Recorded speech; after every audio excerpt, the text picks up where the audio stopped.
fearless.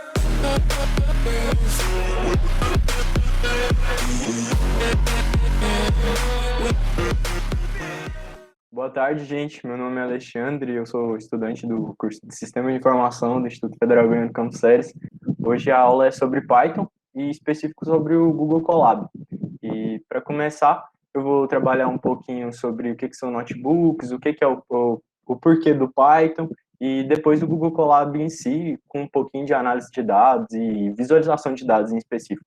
E primeiramente o Python. Então, o Python é uma linguagem que vocês já estão bem acostumados, já estão dominando tranquilamente, principalmente por causa da OBI, dos treinamentos que a Mari e o Mário estão ministrando, e também o Google Colab, que eu vou falar um pouquinho dele. Então, como o Python ele tem essa facilidade para dados, uma das coisas que o pessoal criou e que é bastante importante e é bastante interessante é os notebooks. O notebook, na tradução literal e bem simples, o notebook significa caderno. Então, o caderno é um lugar onde você escreve coisas, escreve anotação, faz suas anotações de uma forma que você entende e que depois você vai ler e vai ficar mais fácil você compreender o que o professor falou, o que você está estudando. Então, na definição do próprio Jupyter, que a gente vai falar um pouquinho mais à frente, o notebook é um documento legível pelo ser humano, contendo a descrição e resultados, e pode também conter texto, figuras e tabelas, bem como códigos executáveis que podem gerar análise de dados. Então, essa é a definição de notebook dentro do contexto do Python. Existem várias ferramentas, a primeira delas que surgiu e que está levando esse conceito de notebooks é o Jupyter. O Jupyter é um lugar onde você pode, é uma ferramenta, é um software que você instala na sua máquina. Antes você tem que instalar o Python para poder interpretar, e é como se fosse um pacote, uma biblioteca que você instala, e a partir dele ele gera um serviço web dentro do seu navegador, e lá você pode executar os códigos e fazer suas anotações. Aqui, ó. Esse aqui é o conceito de notebook, onde você pode colocar texto lá,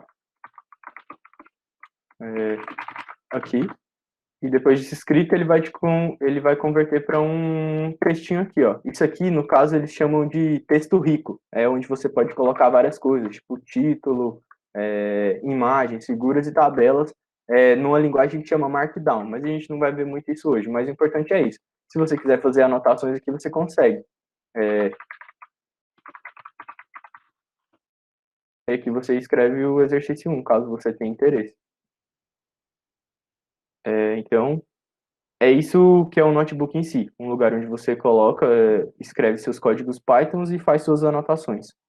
Aí, o Jupyter meio que lançou esse contexto e essa ideia de notebooks. E como o Google não é bobo nem nada, ele fez a própria ferramenta dele, que então é o Google Colab, que a própria definição deles, eles são ousados mesmo, eles chegam e falam, é uma ferramenta para documentos que é baseada, aqui eu não coloquei, mas ela é um Jupyter para o desenvolvimento de notebooks desenvolvido pela Google. Então, é isso. E, tá bom, quais são as vantagens do Colab com as demais ferramentas que estão no mercado? Primeiramente, o Colab, como eu mostrei para vocês, ele tem diversos pacotes que já vem instalado por padrão. E não só pacotes, mas também o Python. Então, para você desenvolver com o Jupyter, você tem que instalar o Python, e a cada novo pacote que você for usar, você tem que instalar esse pacote dentro do seu terminal. Então, a instalação demanda tempo, gera erros, e você tem que resolver esses erros. No Google Colab isso não existe. Ele já é uma plataforma que está totalmente pronto para você usar. Você abriu o site, gerou um novo caderno, um novo notebook, você pode começar, já tem vários pacotes instalados por padrão, o Python já está instalado por padrão, e também, caso você sinta a necessidade, vamos supor, você vai usar um pacote que é meio que desconhecido, nem a Google está ligada que ele existe. Então, você vai lá e pode instalar ele normalmente. Outra vantagem é o armazenamento no Drive, que eu não sei se todo mundo usa o Drive, mas o Drive disponibiliza de forma grátis uns 15 GB para você armazenar seus dados lá. Então, isso vai de documentos, apresentações e até dados, banco de dados, no caso, que podem ser armazenados em forma de planilha, mas também como CSV e outros padrões. Então, e o Colab, ele integra direto com o Google Drive. Então, se você tiver uns dados que estão lá, você não precisa ficar upando para a nuvem toda vez ou direto para o seu notebook. Você pode simplesmente acessar o volume do Drive, o disco do Drive, e rodar suas análises. Outra vantagem também, que eu já disse, é os notebooks colaborativos. Então, você pode compartilhar com seus amigos. Com seus amigos, não, com as pessoas que vão desenvolver a pesquisa junto de você e poderão contribuir. Então, vamos supor, eu estou realizando uma análise, eu estou desenvolvendo o meu TC e eu quero que o Adriano, que é meu orientador, dê uma olhada para ver se é isso mesmo, se tem algum erro, ou me ajudar em algum erro que eu me deparei. Então, ele vai lá, olha o código que eu tenho e contribui, faz comentários ou alterações diretas. E outra coisa, o Colab, diferente do Jupyter, ele não é instalado na sua máquina. Então, a Google te dá uma máquina grátis para você executar suas coisas. É muito interessante, porque o Google dispõe de várias máquinas excelentes e ele dá para você de graça. São máquinas bem potentes, que têm uns processadores bem bons, memória RAM. Então, dadas essas vantagens, a gente pode testar a ferramenta. Eu fiz um notebook bem simplesinho, foi aquele que eu editei, mas aqui eu vou mandar o link para vocês. Eu acho que mesmo sem conta, se vocês abrirem o link, vocês vão poder acessar e ver o que está escrito nele. Quando você abre o Colab, a página inicial, normalmente vai aparecer isso aqui, ou se não, essa tela aqui. É a página inicial. Ele vai te dar um oi, vai meio que falar os primeiros passos. Aqui, ó, vale muito a pena explorar, porque meio que essa é a documentação da ferramenta. Então, aqui você vai aprender várias coisas, igual ciência de dados, machine learning, mais recursos da ferramenta e exemplos. Então, e a primeira coisa, nós vamos lá em criar um novo notebook. Aí ele abre uma telinha nova, uma página nova. Lembrando que, como você não está rodando suas análises, seu código Python numa máquina local, é necessário que você esteja conectado na internet para você ter acesso ao computador que está rodando para você lá na Google. Então, vamos rodar um print oi aqui, só para ver se está rodando. Não sei se vocês conseguiram ver, mas ele fica com status aqui, ó. Antes de eu rodar esse primeiro código aqui, ele estava conectando, depois ele passou para inicializando e agora está tudo certo. Aqui você pode ver o que está acontecendo. Quando você abrir e passar aqui, você vai ver que está conectado a algum servidor da Google e a RAM que está disponibilizada para você. Esse aqui foi o primeiro código. Na real, você tem que executar um primeiro código para ele conectar. Aqui, igual o documento do Google, você dá um título normal para depois você identificar e acessar ele.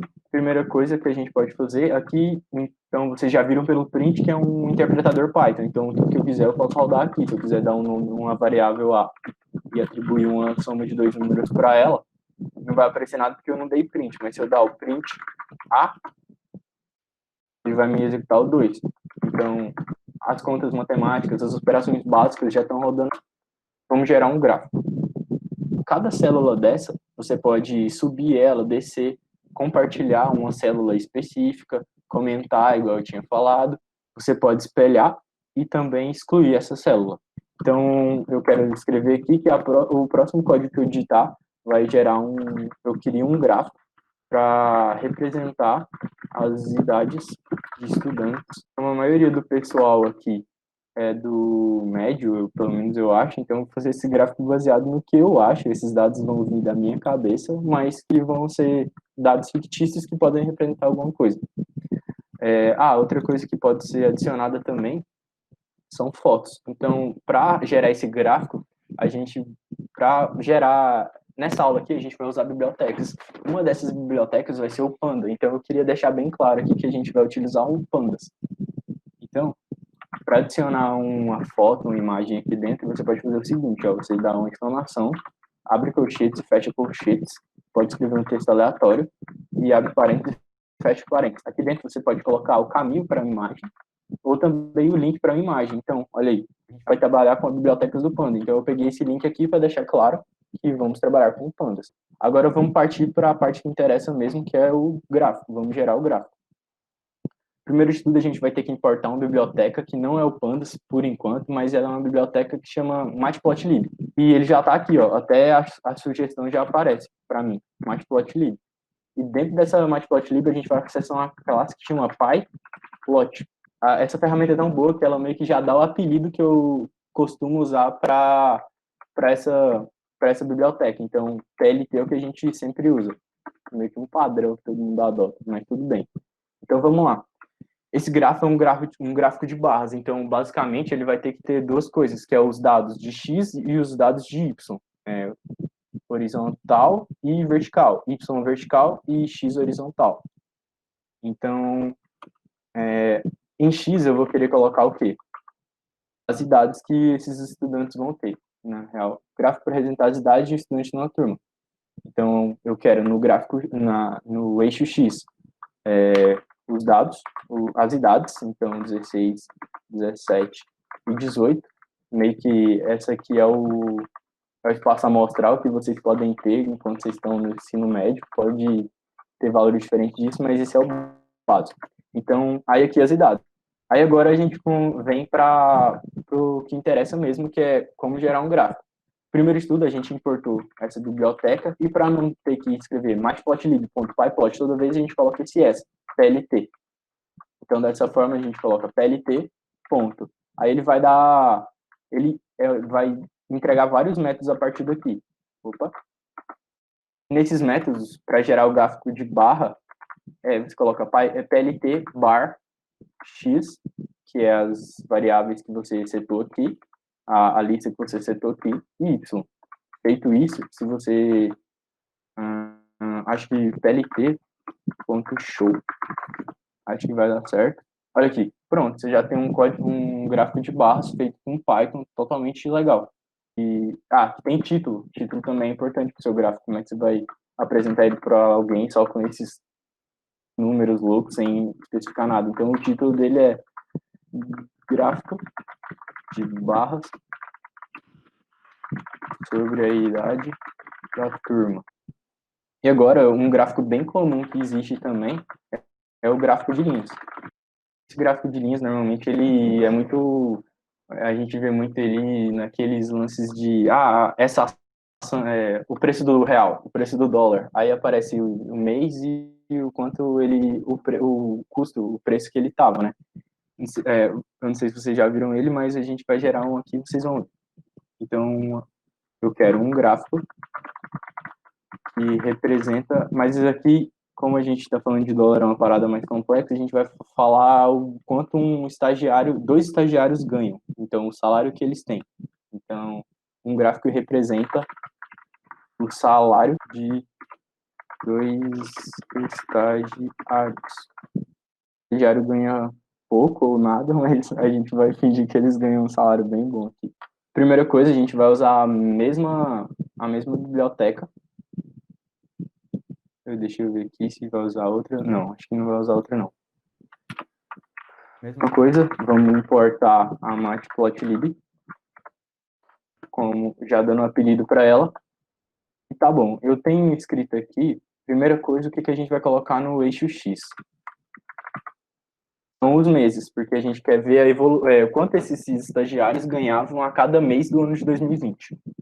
Então, a gente precisa atribuir uma variável, é bom colocar X logo, porque ela vai ser X. Então, os meses de janeiro até setembro. A gente coloca isso numa lista, que vocês já estão acostumadíssimos aí, e meio que a quantidade, do mesmo jeito que a gente colocou aqui nesse gráfico de cima X, a gente tem que colocar o que vem em Y. Então, o que vai vir em Y, como a gente vai tratar o salário de dois estudantes, a gente pode colocar Y1, que vai ser, vamos supor, em janeiro ele ganhou R$0. No segundo ele ganhou 200. Depois ele passou a ganhar 0. Aí depois ele ganhou 400, 600, 200 de novo, 1.500, 2.000. E por último ele foi promovido e ganhou R$5.000. Tá, e agora o outro estudante, o outro estagiário. Aqui a gente vai precisar meio que de dois gráficos em um, que são os gráficos dessa nota, desse salário, e desse salário em cima do X mesmo, que vai ser comum para os dois. Então, primeiro a gente coloca o PLT, que é a biblioteca que vai gerar esse gráfico para a gente. E aqui, ó, a gente coloca o plot. Colocamos primeiro o valor de X, que vai ser os anos, os meses, e primeiramente o Y1. E para deixar claro, numa legendinha para a gente pode colocar isso aqui, ó, o label, igual a gente colocou para o eixo X e o eixo Y, mas a gente quer destacar a linha que vai ser apresentada. Então, podemos colocar, sei lá, a gente já tem a evolução do salário de um estudante durante os meses de janeiro a setembro. Agora, a gente tem que adicionar o outro estudante, plt.plot, do mesmo esquema, a gente vai colocar x da mesma forma, mas aqui em vez de y1, y2, que é o salário do outro estagiário, label igual a estagiário 2. Certo. Aí, se você gerar de novo, já vai estar aqui. Aqui, ó, a gente definiu o label, mas isso não está acontecendo ainda. Por quê? Porque a gente tem que executar um comandinho que chama legend. Então, você vai dar uma legenda para suas linhas. Feito isso, olha lá, o gráfico já tem escrito que o azul é o estagiário 1 e o amarelo é o estagiário 2. Se a gente quiser colocar a mesma coisa de X e Y, a gente pode copiar, porque aqui é a mesma coisinha. Dá uma legenda, um título para cada eixo, é a mesma coisa. Então, no Y a gente coloca o salário. No X é o mês do ano. Tá aí, você tem um gráfico bonitão, feito em Python, que representa o salário de 2 estagiários. Mas isso aqui é só um exemplo. Você pode usar e gerar esse gráfico para qualquer aplicação que você quiser. Aí o canal desse pessoal aqui é bem legal. Eu acho que vale vocês dar uma olhada, caso vocês se interessaram com o tema dessa aula. E análise de dados é bastante interessante. Fica aí a dica. Então, muito obrigado aí a todos pela atenção e qualquer coisa, qualquer dúvida, caso queiram estudar junto comigo esse lance de análise, estamos aí. O meu e-mail tá aí e é isso. Yo, I ain't here for the money, I ain't here for the fame. Though it might be nice to own a jet plane, I'ma do it all for you. Come along and see